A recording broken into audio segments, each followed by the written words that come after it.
When you learn this principle, it will change the way you think forever about everything, about stress, because ultimately that's what it is. It's how do we apply stressors and actually change the functionality of our bodies, right? How do we apply stressors and actually change our health? How do we apply stressors and become better, not weaker? And acknowledgement here, part of this principle of hormesis, means that too much stress can be bad, as we know. However, not enough stress is also bad. And there's something called the Hormetic zone when you just nail it and you can drive healing in the body. You can become stronger, better, faster. Your brain works better. I mean, all these positive things come out of hormesis.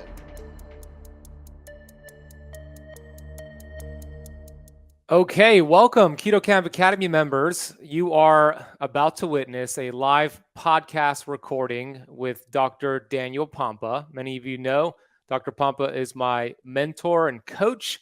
I am blessed to work with him and the other what we call platinum practitioners in the Health Centers for the Future program. And I believe Dr. Pompa is one of the best in the world, the best in the world. I mean that, even though I'm biased when I say it. I was saying it before I knew Dr. Pompa. This is a special podcast recording that will be released on the Keto Camp podcast in November. But as a bonus to being a member of the Keto Camp Academy, you get live access to the actual recording, which is happening right now. I see many of you in the back end studio and those watching on Facebook. You're going to have an opportunity towards the end of the live stream interview to actually hop on the call and ask Dr. Pompa your question. Many of you know who Dr. Pompa is. He is the leading authority on cellular detox, cellular health, and he, of course, wrote the foreword to my book, Keto Flex. He has his own book, Beyond Fasting, which we're going to talk about today, and the cellular healing diet.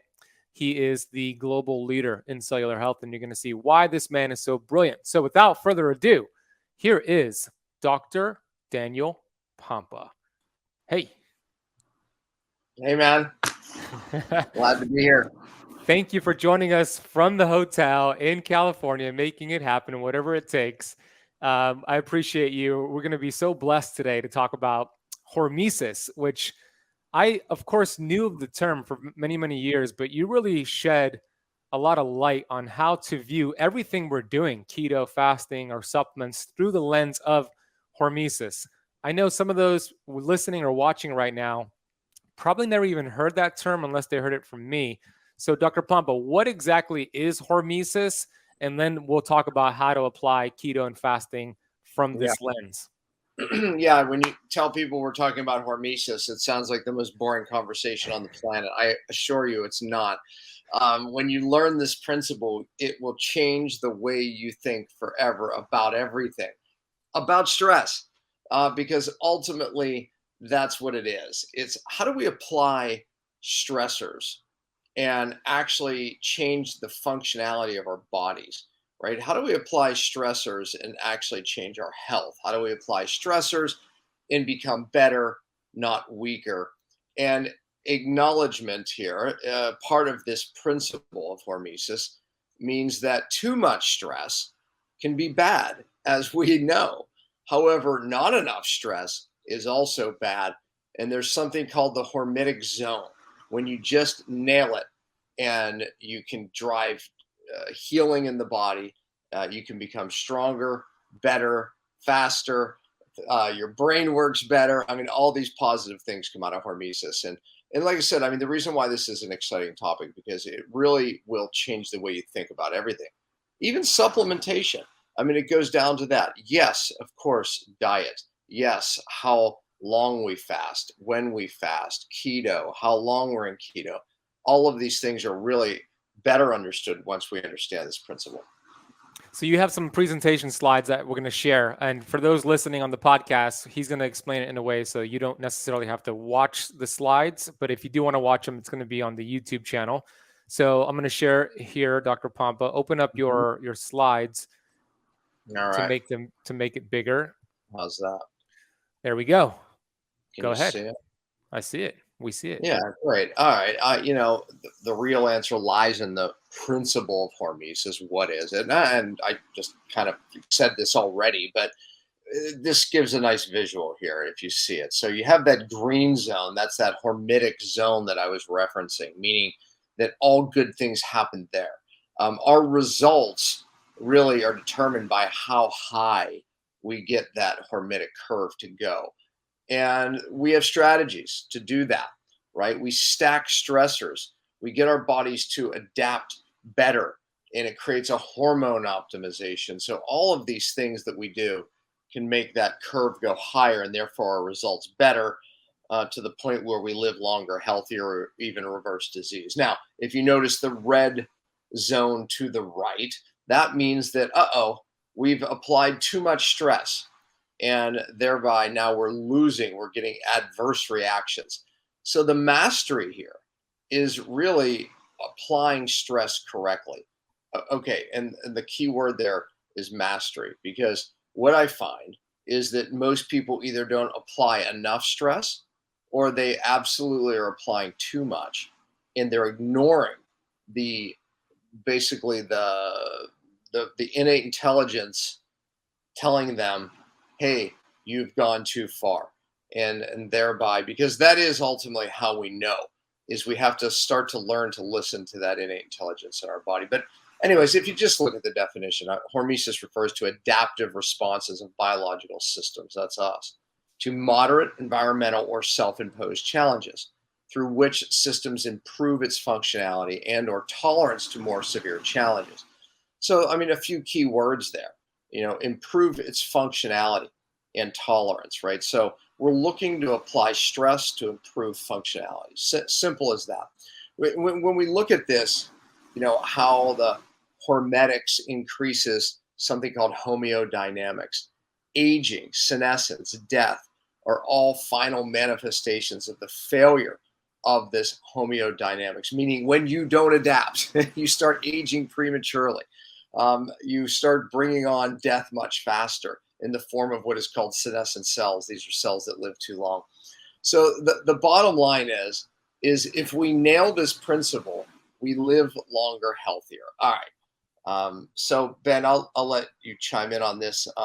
But I think the best example to jump into for people to totally understand this is exercise. So if you look at the PowerPoint here, you see that dotted line. Okay, so if you start from the line here right in the beginning, I don't know, can you see my cursor? Maybe yes, not. Yeah, we see it moving. Right. All right, so if you see this right here, and as you go across the dotted line, too low of stress or no stress, think of the couch potato, leads to disease. It's not good. We actually need stress to actually become better. So here we are as we rise up and this exercise curve, and we get all these major things that happen when you exercise. You get a decrease in something called reactive oxygen species, an increase in good antioxidants, a decrease in oxidative damage, cellular repair goes through the roof, all this amazing stuff, until we start exercising too much, and now we gain inflammation, insulin resistance, mitochondrial dysfunction. So the point is that we understand it from exercise. Now, let me bring it even more into focus. So we start an exercise program, right? And we've all done this, and we're getting great results. We're in this hormetic zone. The reason is because we haven't exercised. So exercise is a stress, and our body's adapting. Now, one of a few things can happen. Now, let's say you go into the gym and you're still doing the exact same exercise day in, day out, because it worked in the beginning, so you continue to do that. Now, all of a sudden, you find yourself actually not getting the results, stagnant, plateaued. Okay, that's because your body no longer perceives it as a stress to adapt to. So you're not getting the adaptive changes. Just understand this. The whole key here is your innate intelligence adapting to the stress. And it does it by hormone optimization. It does it by a lot of pathways that get upregulated in the cell. And we turn down the bad stuff that happens in the cell, and we turn up all the good stuff. So you get to a point, maybe a month out, and you're not getting the results. So you're smart. You hire a trainer. That was smart. Immediately, he starts changing what you do. He starts bringing in new exercises. He starts making you do higher reps, different weights. See, because good trainers know that if you don't change the stress, then the stress becomes non-stressful. And what happens is you're not adapting, creating that amazing hormone optimization. So he changes up things, and all of a sudden you start increasing again. Okay, now maybe you didn't hire a trainer and you just decide to do more of what you were doing and more, and you're doing more and more, and you're doing it every day now. Now maybe you're the exercise enthusiast, or I always say, look, I'm from the 80s, right? We had aerobics instructors doing 14 classes a week, and you would look at them and go, something's wrong. Like, she exercises more than any of us, and she doesn't look good, or he, whatever it could be. But the point is they went over that line. They're stressing. They're not recovering. So too much stress ends up being a bad thing as well. So I think exercise is a really good example. And I'll let you ask some questions on that before I go to the next point. Yeah, no, it's the perfect example. Everybody could understand that principle, and there's a balance here. And now the question that I'm sure somebody's thinking, Dr. Pompa, is how do I know my hormetic zone? Like, what are some things I should pay attention to? So let's relate that to exercise. Somebody's great question. If they're really sore from their workout to the point where they can't even work out the next day, that would probably show that they did too much of a stress, right? Yeah. So if you haven't exercised in a while, you go in the gym and you're like, doing your workout where you left off 2 years ago, and you're so sore the next day. Yeah. You went over the hormetic zone, out of the hormetic zone, stressed it too much, and it became a negative, drove massive inflammation, a bad reaction, right? So remember, you can exercise too little, or you could stress too little, or you could stress too much. I think that one of the things I deal with a lot of very, very sick people. When I was sick, I couldn't exercise at all, meaning that my body, my stress bucket was so full that if I took a walk down the street, I'd be left exhausted later that day and wouldn't sleep as well that night. That meant that my body was not tolerating that exercise. So I always say to people, because people want to exercise when they're sick and challenged, but remember, when you're sick and challenged, your body's ability to adapt to stress is very low. So how do I know, to your question? Well, you know by how do you feel that later that day, the next day. If it's worse, I feel wiped out, tired, then you probably are doing too much. You need to back up. Listen to your body. It will give you signs, how you sleep, how you feel, energy, brain fog. I mean, all of those things could be that you're exercising too much, or put it this way, or you're not adapting to the exercise, which could be, Ben, another health problem. Why aren't you adapting to normal amounts of exercise or stress? Right now, we could flip this to the emotional side of things. Oh my God, I have so much stress. I'm so much. And then when you really look at somebody's stress, it's not the stress. It's the fact that they're failing to adapt, whether it be physical, chemical, or emotional. So the answer then is we have to get the body to adapt to higher levels of stress. Now, we have multiple ways of doing that, and we'll kind of evolve into that. Yeah, and you gave a great analogy at the biohacking conference of a cup that's full versus a cup that's half full. Could you explain that so they could make more sense? Yeah, if my wife would fill up 2 glasses, I would have a really good one half full and one all the way full. And if you would take the one that's half full and stress it, shake it, right? And you wouldn't spill. We wouldn't have symptoms, if you will. We wouldn't have consequences. We could shake it a lot and not spill it, right? So that's someone whose glass of stress is half full. Now we take the glass, on the other hand, and fill it all the way right to the top. And if you just shake it just a little bit, and then all of a sudden it spills over, and it's starting to. My wife did bring me 2 bottles. They're not glasses, but it just so happens that, look at this. You see me? Yeah, can you see it? All right, let's talk about this. Why not? Okay, well, I have to just watch so I know. Okay, yeah. This one is brand new. It's all the way to the top. This one is halfway down. Okay, so I don't know if you can see that, but yep, well, we see it. Okay, great. All right, so here's the example. I stress this. I'm gonna probably spill, but that's okay. So I stress this full bucket, and you can see water's just pouring down the sides and down my hand. Okay, and then I'm gonna stress this one. Look how much I'm stressing it, and there's nothing. Look at that. I'm stressing it a lot. Okay, we want our buckets to look like this, right? So that person who has their bucket half full, they could do more fasting, they could do more exercise, they could add more stressors and get a positive result. That's the point you're trying to make. That's exactly right. So this person here, we can add a lot more stress and we're going to get a positive reaction.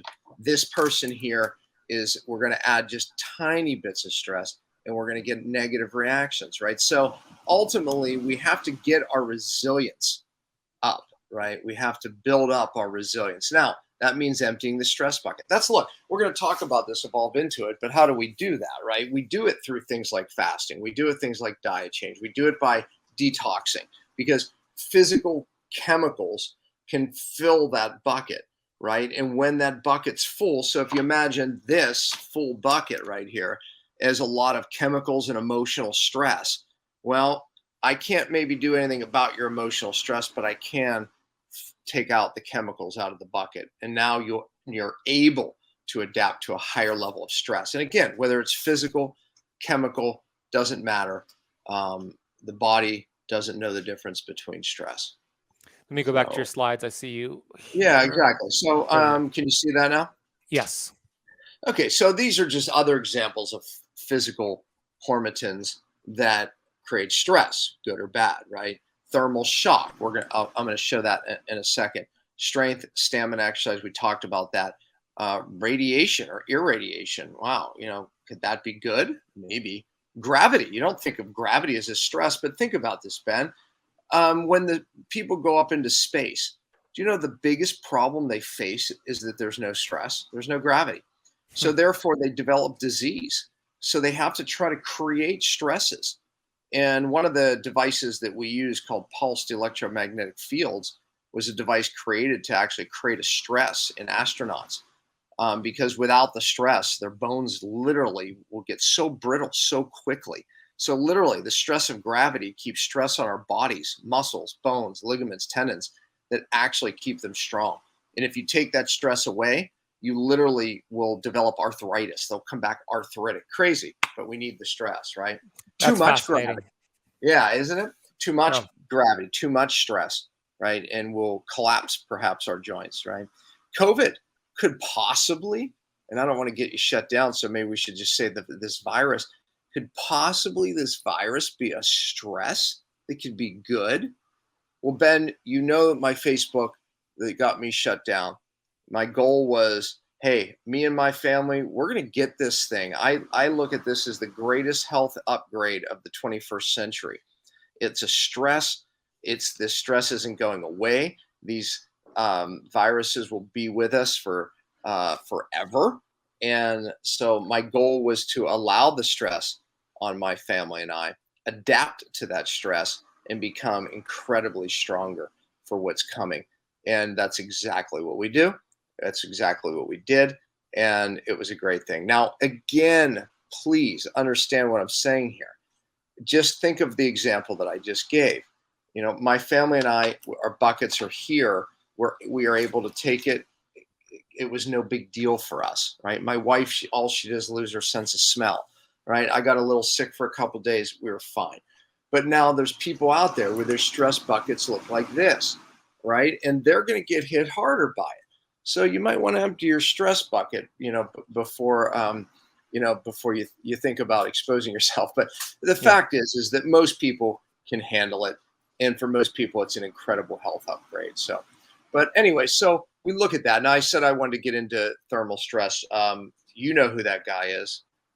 Mr. Wim Hof. Everybody knows who that is. Yeah, he's the Iceman. But I love making the point that, thermal shock, if you will, can be an incredible therapy or not. If we stayed in that ice bath as long as him, we would die of hypothermia. Now, he has got his body to adapt to these incredible long times in cold and thereby even get a positive reaction. I watch a lot of people who do a hot, cold ice bath, and they get very negative reactions, even to the point of developing cancer, because they're doing it all the time, every day, realizing they're not actually adapting to the cold. The idea of a stress is the adaptation that comes with it. Preconditioning or assisting that adaptation leads to better results. So when you put people in an ice bath for 3 minutes, that works great for me because I'm able to adapt, or maybe for you. But for some, 3 minutes is too much, and they actually have a negative reaction. Now, what is the positives that come out of this? The positives are that your body actually, there you go. The positive is your body raises up something called norepinephrine, which stimulates growth hormone, which downregulates inflammation, which has all these incredible positive outcomes on your health, even tapping in to the hard to get rid of fat, right? So you become metabolically even more active. So all kinds of stuff. And then heat. So here's thermal shock. Heat has been shown to mimic the effects of exercise in the body. It causes a lot of the same positives. Cold, we just talked about, right? It can activate and lead to weight loss, less inflammation, improved immune function, less pain, stress, anxiety, all of it, right? So exercising in the cold, why would that be such a benefit? Well, it would be a benefit because it ups the stress. Yeah. If you can adapt. If you can't, then it's a negative, right? And we just talked about Wim Hof. But just to understand this fully, it is all about how the body adapts. But this is probably something that many of you aren't thinking about. I talked a little bit about the body has amazing hormone optimization to adapt, and that's why we get better. But part of that hormone optimization is actually what it does to your microbiome. So this example here in Cell Magazine, a microbe called Akkermansia associated with obesity was the reason for the weight loss. When they exposed mice to cold temperatures, they started shedding weight that they weren't able to because of the shift in the microbiome. So you can see that cold, heat does the same thing as exercise. It creates a stress that we adapt to and get stronger, not weaker, if we don't overstress. Fasting also helps with that microbe as well, right? It does, exactly, because it's a stress that stresses the microbiome, just like the temperature. And then, we can look at this even further and say, okay, what about radiation? Well, low doses of radiation can actually be really good and actually upregulate natural killer cells and have all these positive outcomes. However, what about too much radiation? What about Chernobyl, right? I mean, that seems like really bad. Experts predicted thousands of years of denuded life in the exclusion zone. The exclusion zone is like basically where it got hit the hardest in Chernobyl. But that's not what you think. Well, new research says otherwise. And if you see it today, you would be amazed. There it is today. It's crazy. Now, you see back here, there's animals actually in the exclusion zone. And you see the plant life just thrived. So what happened? And by the way, I don't know, Ben, I think you saw it. I know you did. That Chernobyl. The HBO miniseries. Yeah, you had told me to watch it, and we did. It was fascinating. Yeah, it was after I watched it that I became fascinated when they predicted, hundreds of thousands of years no life at all in this zone. I'm like, really? Wow. I was just fascinated. Then I found this. I was like, it's not what you think. So what had happened is the microorganisms actually adapted very quickly. And because they do. See, microorganisms can change rapidly. That's why even our gut bacteria are some of the things that change first. And then it alters our hormones and ultimately us. And so the change of microorganisms allowed the plant life to thrive. And then, of course, the animals started adapting. And then once the animals started adapting, then life started. Life for humans, we haven't adapted yet. Ben, I don't recommend you or I go in the exclusion zone yet. Yeah, but the point is microorganisms adapt sooner than us, but we see Yeah. life. And I think that another great example of this, it's not what you think, is the Gulf oil spill, where um, we, they said thousands of years of altered life, and it sure looked like that was going to happen. But what happened is microorganisms adapted. They adapt very quickly, and they started eating the oil and thriving from it. And then the shrimp were thriving from the microorganisms, and then the bigger fish, the shrimp, and boom, boom, boom, boom. And life today in the Gulf is better than it's ever been. So, order of adaptation: bacteria, plants, animals, people. So, yeah, Those are Ben. I mean, those. Yeah, I was going to say those are really powerful illustrations on hormesis and the yes, ability to survive, which is the number one priority for humans and all these species here. I was also going to say that Ben Greenfield could probably go into that exclusion zone in Chernobyl and be fine. The man's a machine. yeah, exactly. His ability to adapt is going to be better than most. Yeah, he may. Is he? I don't know if he's a human. So look, where does he fall on that? I don't that's a know. that's a compliment. So, It is for sure. So that's the order of adaptation: bacteria, plants, animals, and then eventually people. So that's why yeah. humans can't go into that zone right now. Let's talk about fasting here. I want to pause this interview real quick and say thank you so much for reaching this point of the interview. If you're getting any value so far, hit the thumbs up button on this video down below and check out the subscribe button here on the channel. If you're not subscribed to the KetoCamp YouTube channel as of yet, hit the subscribe button, hit the bell so you're notified when we go live, release a brand new video. We do that 2 to 3 times per week.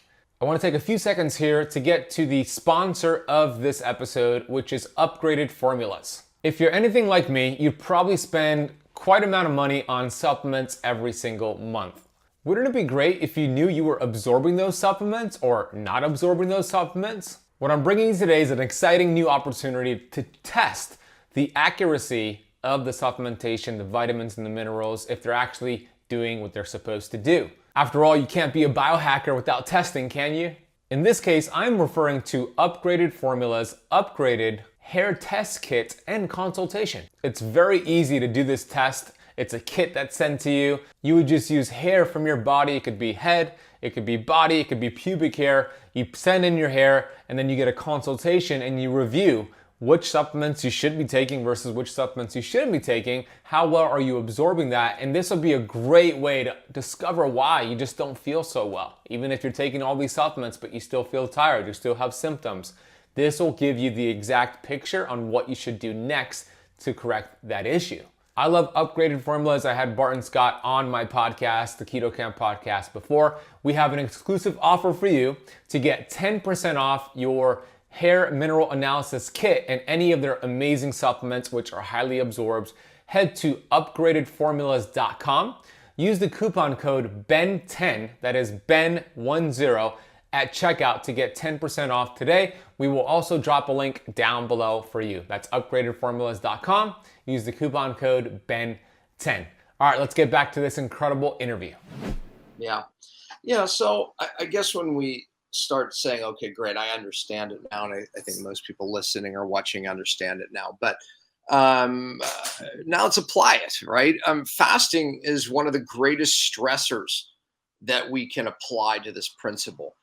And when you understand the principle, you definitely will look at fasting differently. Ben, we have seen fasting. I was into fasting in the 90s, and when nobody really was talking about fasting, I became fascinated because of how it harnesses the body's innate intelligence to heal. And I've watched miracles happen with fasting.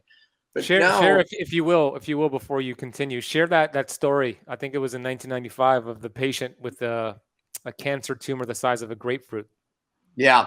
This was when I was learning about fasting, right? And this woman basically had given up on treatments that her doctors were doing, and she was asking me, and oh my gosh, just probably having coming out of reading some amazing research on fasting and tumors, I enthusiastically said, you just have to fast. And by the way, I haven't, before her, I hadn't fasted anyone but myself and my family, right? So I was like, you have to fast. And she said, okay. I was like, wow, okay, that was easy. And I told her, here, read these things and fast, and she did. And lo and behold, she went 26 and a half days. And I always joke because she didn't see her in the office. And then when you did, she was miserable and had a horrible odor. And then by like day 7, she came bounding in the office. And then by 14, it was like she was like just this transformed person. And she fasted that tumor down to like a golf ball. And then she did another fast after a couple months, and she fasted it away. And that Wow. was one of my first experiences with fasting. My wife also, she had a pap smear, and my wife has a hormone history. We'll just say that from her lead. My wife was very lead toxic, and her mother ended up with breast cancer and dying of uterine cancer. And my wife was literally heading down that same direction. But she went in for a pap smear, and they said, oh, you're like right, maybe stage, like, the first stage of cancer here. They weren't sure, but absolutely bad cells, look like potential cancer here. And they wanted to do a colposcopy where they remove the cells, do this test, this, that. So I just felt like, man, this isn't what we should be doing. And I said, well, I think we're just going to fast her first and just see, and then we'll come back in and retest. Well, the doctor didn't like that. And he said, oh, you'll be back all right, right? And things will be worse. And it was a grave prediction. Well, my wife fasted 11 days, and she ended up having, not by that doctor, another one, and it was absolutely healed, and she was fine. And she never had an abnormal test after that. So what he said was impossible. In fact, the body, everything's possible. But fasting is not thought of as a stress. With fasting in vogue now, we see a lot of people fasting too much, right? Where they're doing one meal a day, and they're doing that every day, or they're doing what we call intermittent fasting daily, where they're eating in a window and perhaps fasting too much. So number one, you can't do what Joe or Mary does. You have to do what you do, meaning that you don't fast everybody the same. I think you get it now because everyone's stress bucket is different. Fasting is a stress when applied correctly. Incredible healing and benefits. If applied incorrectly, then you can absolutely send your stress bucket over. So we want to apply fasting differently for everyone. And it all really relates to those pathways: mTOR autophagy, mTOR anabolic and growth, which is very healing in spurts, autophagy, catabolic, and repair. Too much on either side is bad, and that relates to that hormetic curve. To give a perfect example of what we're talking about here and finding the balance, there was also another study on Oscar the unkillable dog. Do you remember the details on that one? Yeah, I love that. That was I was in a mastermind with Joe Mercola, Bush, and Zach Bush, and Thomas Seyfried, and that was I was talking about how we pulse and change diet and use feast famine cycling, moving in and out of feast states and fast states, and he said, oh, Dan, you have to read this about Oscar the dog, this study from the early 1900s. Make a long story short, this was early 1900s. So they were literally fasting dogs to see where they die, basically. How long will they go before they enter starvation, and then, after that, die? Well, Oscar the dog was very clever, and he kept escaping the study.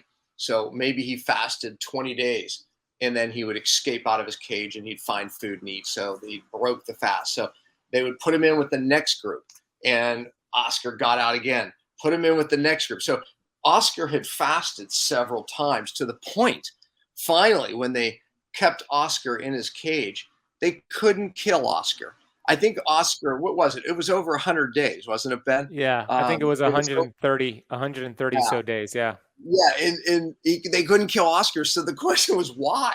Well, Oscar basically built up his fasting muscles. His cellular mechanisms got so adapted to the stress, and he did it in sequence without trying, right? To the point where, like Wim Hof, he could stay in the ice bath. He could stay in the fast a long time. and Oscar was getting stronger and stronger and stronger, to the point where here's the good news, right? They let poor Oscar go. They let him go off and eat, and they let him live. They didn't fast him to death. So good old Oscar won that one out. That's the perfect example of balancing mTOR and autophagy. Now, you call it diet variation. I call it keto flexing. It's the same principle. And I've learned a lot about this principle from you. So it's important to balance it out. Absolutely. And I do have some PowerPoints on diet variation, because we can use diet change to create a stress. Every time you change your diet, you create a stress, a hormetic stress, forces your body to adapt. And one of the things that happens, just like the cold, it changes the microbiome. We get all these amazing hormone changes in our body just by changing our diet. But fasting, as you see, if you look at this slide, if you want to go back to that, fasting is a stress that applies to hormesis, right? Improvements in weight and other risk-related outcomes from cardiovascular disease, diabetes, all of it. And they realize that it is this hormetic effect that we get from fasting. And to our point, fasting is a stress. Too much fasting, you decrease immunity. You end up increasing a nasty antioxidant called, which we talked about, 4N or HNE, 4-hydroxynonenone, and that can lead to cancer, right? But if the right amount of fasting, it's the opposite. You live longer, you prevent cancer, so again, just showing you the magic of the balance, right? Fasting increases diversity of the gut microbiome. Why? It's a stress in this. They said that the diversity of the microbiome increased as a result of fasting in the colons of those animals. Now, you have to understand, diversity in the microbiome equals brain health. It equals hormone health. It equals immunity, good immunity. So if we can increase our diversity, we're increasing our health. And fasting, I believe, is the greatest stress that we can utilize, and diet change, which we could talk about. But I believe that these are the stressors that we need to actually help our gut heal. So, and this is just another example from another study that fasting increases these bacteria that we need, that have important roles for better or for worse. And anyways, extended fasting, like I was talking about earlier, most fasts, by the way, that we do are typically 5 days, but sometimes longer fasts can be in fact beneficial. But anyways, this is just another example that it affects the positive of the body. But I want to fast forward to your point here, and but I don't know how much more you want to talk about fasting, because there's different types of fast, but I'll let you lead it, or I could go into diet variation. Yeah, well, there's a question here from Liliana about this topic before we move on to diet variation. So Liliana says, why is it good to exercise while fasting? If fasting is already a huge stressor and adding more stress like exercise, would that be a bad idea? So what would you say to that?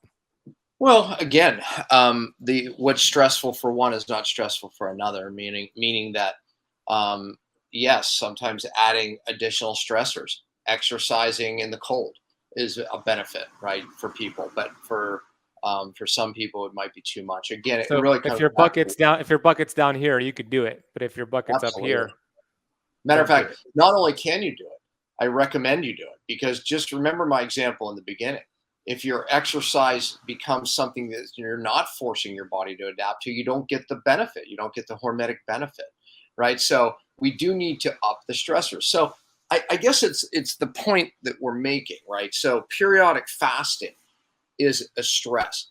But now if we shift the conversation to diet, right? If you're on the same diet all the time, then you're basically not creating a stress to your body or your microbiome. But if you're changing diet often, then you're creating new stressors in your microbiome, and it becomes a positive. So that's one of the things that we understand about diet change, right? Diet change creates a stress that your microbiome and your gut has to adapt to, thereby increasing diversity, thereby increasing your immune system. The worst thing we can do is do the same exercise every day. Studies show you actually get diminishing results. And I'll say it this way. The worst thing we can do is stay on the same diet all the time. You start to get diminishing results regardless of the diet that you're on. Plant-based, keto, whatever it is, we don't want to stay in these zones too much. Keto flexing is the way to go. And what we want to do is we want to get you fat adapted, right?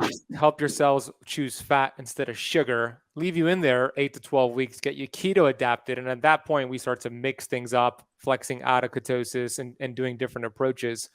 And it's really a new problem. You had mentioned it before. It's really the last 50 years that we have this problem where people are eating the same 8 foods every single day. That's decreasing diversity in the gut.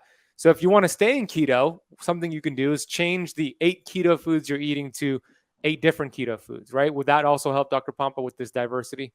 Of course it will. Yes, because remember, keto can be very different, right? You could do plant-based keto, right? Which most people don't think of, but you can. You could do, vegetarian keto, believe it or not, right? You could do carnivore keto, if you will. You could do, there's many ways. You could do high protein keto, right? Because if we get our carbs low enough, then we start having to fat adapt and use ketones for energy and fat for energy. So the bottom line is there's many ways to get there. By eating different foods, you're going to benefit from this principle.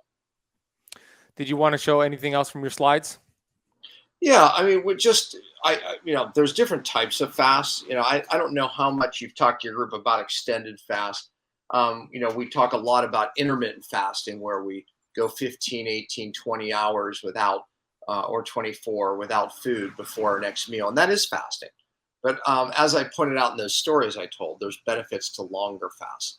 And I call them block fasts. So water only. If you look at the slide, we've done it for thousands of years. And I think there's incredible benefits from water fasting only. I think it's one of the purest forms of fasting where it forces the highest levels of autophagy. Now, I don't typically start most people right into a water fast unless they're accustomed to it in some way or very, very fat adapted. So if we go into any fat adapted, it definitely increases the results of the fast and how easy the fast is. So to your point, going keto in front of any fast is advisable, even intermittent fasting. In my book that you see there talks about that. Chapter 1 talks about fat adaptation. Chapter 2, we start to basically chapter by chapter is how you end up doing an extended fast. You don't just run a marathon, you train for it. And step by step, chapter by chapter, I walk you through on how to train for an extended fast. I believe our DNA is set up for extended fast or famine.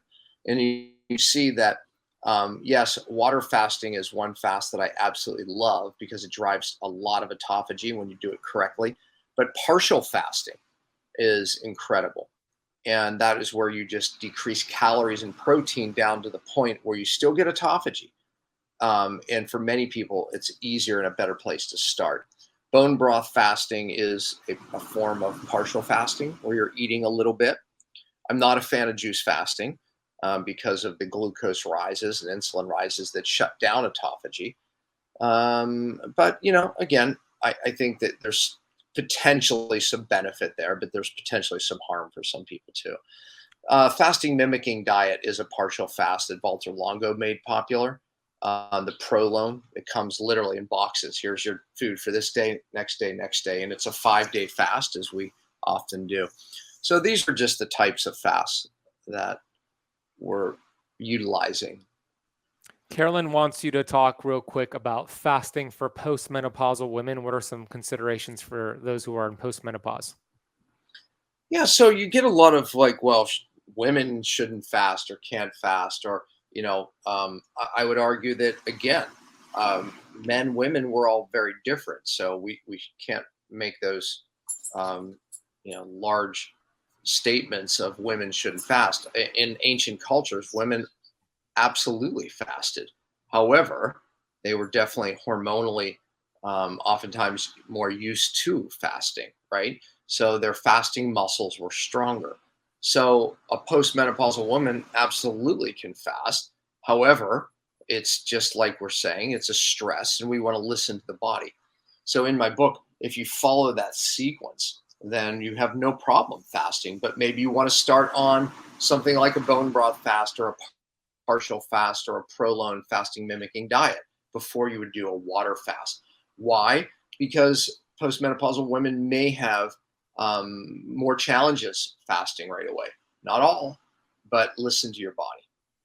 What do you think about the idea of kind of calculating your hormetic zone during a water fast by checking your glucose and ketones throughout your fast and monitoring glucose dropping and ketones rising, which is the trend we want to see? But if we see ketones dropping and glucose rising, would that be an indicator that it's too much of a hormetic stressor to that person? Yeah, exactly. And I talk about that in my book. And you can look at what we want to see in a fasting state is glucose trending down and ketones trending up. If you don't see that trend, then to your point, you may not be adapting to the stress of fasting. And again, so we can shorten the fast, or maybe you do a partial fast, change the fast, because with each fast, your fasting muscles get stronger. I call it mitochondrial fitness. Your mitochondria, where you make energy, burn fat for energy, make ketones, they become more fit as you fast. Fasting is an art and a science.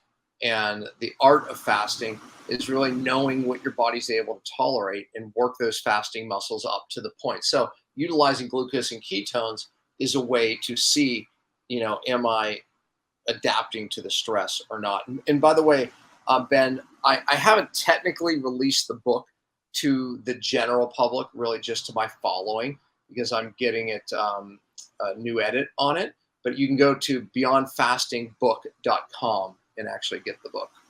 Beyondfastingbook.com. So Alina will put that in the live stream chat. And then if you're listening on the podcast, we'll put it below. YouTube video, it's down below. I do want to take the opportunity for some of the members to come on here as we wrap up the conversation and ask Dr. Pompa a question on the live stream. So I'm posting a link for you all that are on Facebook of the StreamYard link. And if you want to come on here and ask them a question, this is the link you want to click on. I'll see you in the back end studio. Turn your camera on and you could ask them a question. But the last thing I want to transition to, Dr. Pompa, which you're an expert on, is detox. And we know that detox is in vogue, and it's not as simple as coffee enemas, etc., colon cleanses. So what role does toxins, heavy metal toxicity, play in our stress bucket? Well, I have a helicopter going over, so if there's noise, I'll try to speak loudly. Look, toxin accumulation in every cell in the body causes us ultimately not to feel well, not to adapt to normal stress. Develops disease, right? All disease really starts at the cellular level, and I believe all healing starts and has to start at the cellular level. Real detox has to be at the cellular level. A lot of people, it's very in vogue, doing colon cleanses, saunas, and all these things that we know as detox, none of which are bad, but you really don't get well until you fix the cell and ultimately detox the cell and upregulate what the cell does and should be doing day in, day out. And that is detoxing itself. And so we need to upregulate those pathways. If you don't upregulate those pathways, you're really, truly not detoxing. You're not going to have a lasting result, and you're not going to get your life back. So that my passion for many years is how I got my life back and thousands of others. And that's the real way of detoxing. It must be at the cellular level. And you developed different protocols. Of course, you have more what's called outside the box detox that you teach to us in your platinum group. Dr. Mindy Pels is in there and a few others that we brought on. But then you also developed an inside the box detox called True Cellular Detox. And I've launched a few groups throughout the year. I take 15, 20 people and I'll take them through this 90-day protocol. Who is this for, the TCD inside the box detox, and what are some details on that? Yeah, I mean, that was basically, what I teach to doctors and people around the world, made simple, right? Meaning that, look, detox is going to be different for everybody. The doses, the cycle lengths, right? The chelators that one person's body likes versus another. That is an art. I mean, that's something I teach y'all, and I'm constantly teaching. how do we do this right? Because it looks different for Mary than Joe, right? So we need to understand that everybody is different, just like we talked about fasting, that hormetic stress is going to be different and detox isn't hormetic stress. So we want to teach people the art. Now, as people just enter in and say, okay, I want to do a cleanse, a 3-month cleanse that's better than something they would buy at the health food store or Whole Foods. I put it into a box, so to speak, and that's what true cellular detox is. So, I mean, look, is it going to be the person with the autoimmune condition or the severe hormone challenge? No, they need what in a platinum program, meaning that it would have to be customized. But is it a great detox, far better than what you would buy at any health food store? Of course it is, because it brings it into the cellular level. Yeah, and it's, personally, when I learned the detox, platinum level detox from you and started to apply it, that's where it took my health in this hormetic curve to a place it's never been before. Because my story, and mostly everybody listening does as well. I was doing CrossFit, I was doing keto, I was doing fasting, had 8 fillings in my mouth, lived in a moldy home. And it wasn't until we started working together and I started learning from you that I discovered, oh shit, this is actually an upstream stressor, a hidden stressor. So got the fillings out the safe way, got out of the moldy home. And then I started doing the detox, and I'm still doing the detox, but it took my health to a level, and it still continues to do so, that it's never been before. That diet and fasting and all the supplements in the world didn't do for me. So it wasn't until the detox. And for those who are interested in learning more about the detox, I am going to launch a group and probably take 15 to 20 people in January through the TCD program. That's for somebody who is not severely autoimmune, and this is more for like the general public. And you can learn more about that. I haven't even announced it yet anywhere else until right now. You can learn more about that over at ketocampdetox.com. Dr. Pompa built out an entire portal. Dr. Mindy's in there. I'm going to teach as well on coaching calls. So ketocampdetox.com. And if you're somebody who actually is severely autoimmune or have some really hidden stressors going on, your stress bucket is full, then you could email support@ketocamp.com, and we could talk more about the platinum one-on-one outside of the box detox. Anything else you want to share on the detox before we transition, Dr. Pompa? Yeah, let me speak to some of those people that feel like they're stuck, right? If you pull this PowerPoint back up, you heard me talking yesterday a little bit about this. It just happened to be in the end of this slide, and I didn't plan on showing this, but I'm going to. I don't need you to understand what you're seeing there. It looks very complicated, but cellular danger response. What this is a new paradigm in understanding chronic disease or even unexplainable diseases, that your cells, and that's what your cells go through when they're stressed, either by a virus, a pathogen of any type, really, a chemical, or any type of stress. That, if you look at where it says CD, cellular danger response 1, 2, and 3, around that cycle, that cycle is a normal cycle that your cells go through when it is exposed to a toxin or a virus.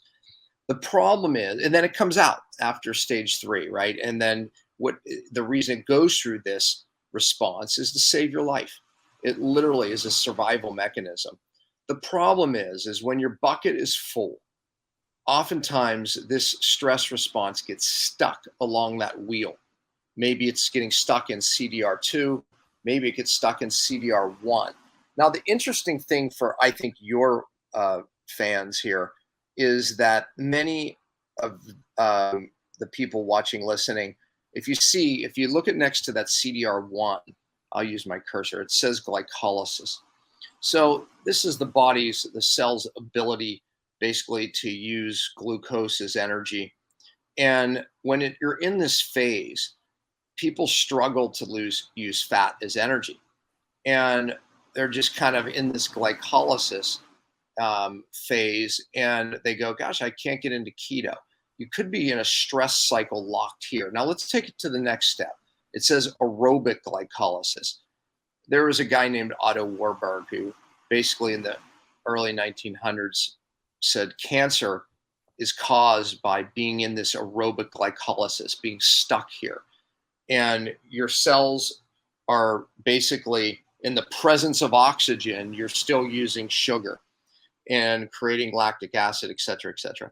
But the point is that when you're stuck here, your cells cannot use energy normally as well. Whoops, did I just screw my slide up there? It just, yeah, it made it smaller. Oh, you made it smaller. Okay. And anyways, or you could get stuck in the CDR3, where now your cells aren't communicating with one another. And so that's a problem. And you manifest other diseases when that happens, even cancer. So the point is when we talk about cellular detox, really the only way to break out of this cellular danger response when your stress bucket's full is to remove the toxins and the stressors from the cell. And that's what we do with combinations of fasting strategies, feast famine strategies, diet variation, keto flex, right? And as well as the cytodetox. We stack those stressors.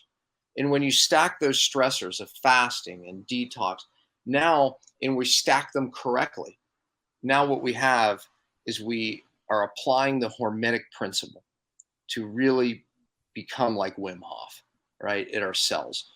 And that's how you get well, right? If we understand it, and then we're bringing this whole conversation full circle, if you truly understand Hormesis, I believe it's the answer to all disease. Just tapping into innate intelligence. How do we do it? We stack stressors to become better at the cellular level. Turn off these stress responses, optimize our hormone levels. You're not going to do it without stress, believe it or not. But it has to be stacked, just like exercise, and it has to be done at the level that's right for you. And Ben, that excites me, and I know it excites you more than anything, because how many people are actually teaching that? How many people actually get that? And I speak that even for practitioners, right? To stack up these stressors at the cellular level, this is how we can turn anybody around. I believe it. It's really incredible to understand this premise of hormesis. And when you view everything you're doing, from the supplements you're taking to the thoughts that you're thinking to the water you're drinking, you could actually apply this principle and see if it's working for you or against you, and kind of assess that hormetic zone. So I love it. And the CDR, the cell danger response, that's also something else that I recommend everybody go do some research. I took some notes from yesterday when you were on the coaching call with the Platinums. Number one, doesn't process energy well. You just showed that. Two, detox pathways shut down. Three, you're now more reactive to toxins, stress, and pathogens. So all roads lead to Hormesis here. And we teach that, of course, in the academy, but on the podcast. There's a few questions here, and then we'll wrap up the conversation. For those in the back-end studio, I see Monica, Lori, and Nareda. If you want to come on here and ask Dr. Pompa your question, just turn your camera on so I could see you. But I'm going to get to the questions in the live stream chat. Nicole Fisher says, can you speak on fasting for fertility and helping PCOS and inflammation? Yeah, look, I think fasting is the greatest hormetic stress known to man. And, we've seen miracles hormonally happen with fasting. And again, but it has to be applied correctly, right? So when we look at hormone health, one of the things that I've taught is 5 days a month of feasting. And if you're a woman who is, looking to be more fertile, then the 5 days right before your cycle would be critical. However, 5 days of famine is just as important, meaning a fast, whether it be 5 days of water or 5 days partial. Feast famine monthly seems to change the body hormonally throughout the month, thereby creating more fertility, thereby creating more hormone health, hormone optimization. So feast famine monthly, I think, would be magic. And I think even the feast, when we feast, yes, it could be high carbohydrates, but for fertility, it also could be high protein, which drives up mTOR, which is an anabolic state, right? Remember, famines or autophagy, getting rid of bad cells. Feasting is creating new healthy cells, right? We need that combination. Too much time in either is bad, but this monthly cycle, I think, is going to be the best for you. And your book, Beyond Fasting, talks about that, Nicole. So go get the book and you could see more of a breakdown of that. I see Jody is on here who said she's reading your book. Jody, you want to come on here and ask Dr. Pompa a question? Okay. Unmute yourself and I'll bring you on right now. Cool. Here we go. Hey, Jody. Hi, Dr. Pompa. Happy to meet you. Yes. I'm about a little more than halfway through your book. Could you expound a little on diet variation? I'm postmenopausal. I'm 69, so I'm concerned about getting enough protein, but then I don't want to get so much protein that I drop autophagy. And then I don't think I vary my diet enough, so I'll be quiet now. And just if you could expound a little on. Yeah, exactly.